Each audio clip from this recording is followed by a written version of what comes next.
il est écrit dans ce passage.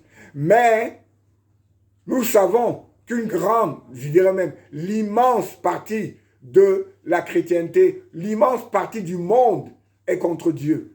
Et c'est pour ça que nous qui sommes ici, nous qui avons vraiment vécu, qui avons ressenti ce Dieu dans notre vie, nous devons témoigner, nous devons parler pour que, comme le dit Ézéchiel, que tout un chacun, qu'une grande, une immense majorité de personnes puissent vraiment se rendre compte vraiment de ce que Dieu fait dans notre vie. Et c'est la place qu'a la résurrection, la place qu'ont les anges, la place que Jésus a qui va vraiment nous montrer ce que nous devons connaître.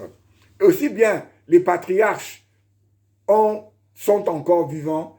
C'est la même situation qu'aujourd'hui. Moi, Samuel, toi, Prisca, toi, vraiment, d'autres personnes dans la salle, nous devons vraiment nous comporter et expliquer à tout un chacun que le Dieu que nous servons, c'est le Dieu de la résurrection. Nous devons expliquer à tout un chacun que la vision des Sadducéens est une fausse vision. C'est une vision surtout qui nous amène en enfer. Parce que mettre de côté tout l'aspect, disons, spirituel de la croyance, c'est mettre toute cette croyance en ligne de faux. Mettre toute cette croyance comme si elle n'existait pas, comme si elle n'était pas ce qu'elle devait être. En conclusion, quand les Sadducéens ont parlé à Jésus, ils espéraient d'une certaine façon le ridiculiser. Mais, paradoxalement, ils se sont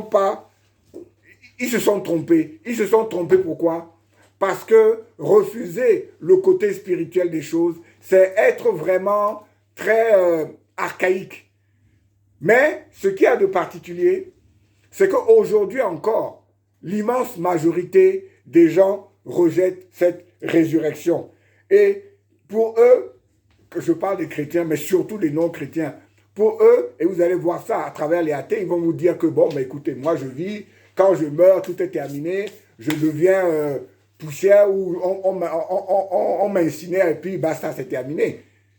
Mais nous qui sommes les enfants de Dieu, nous qui sommes des témoins, pas de Jéhovah, hein, de Jésus, nous devons vraiment persévérer, nous devons vraiment faire comprendre à tout un chacun que vraiment la résurrection est une réalité. Et j'espère qu'à cette époque-là, certains des Sadducéens, pour ne pas peut-être dire tous, vont comprendre l'importance de la résurrection. Et j'espère que nous aussi, qui sommes ici, peut-être que nous avons des situations un peu compliquées, mais n'oublions jamais une chose, c'est que si Jésus a su nous expliquer en profondeur ce qu'est la résurrection, si ce même Jésus, à travers sa mort et sa résurrection, nous a vraiment nous a fait comprendre ce chemin-là, ne soyons pas comme Thomas, acceptons-le par la foi, et c'est ce qui va nous permettre vraiment d'aller de l'avant.